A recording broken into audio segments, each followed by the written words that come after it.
आज आमे टिके फ्यूजन करवा पियाज साई सह मशरूम तैयारी है पियाज साई मशरूम पिठाऊ भजा।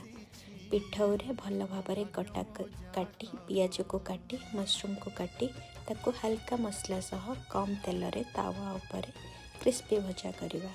बाहर क्रंची और भितर नरम गरम भात सह पूरा मजा ही मजा। एका थरे खाइले पुणी मना करिवो।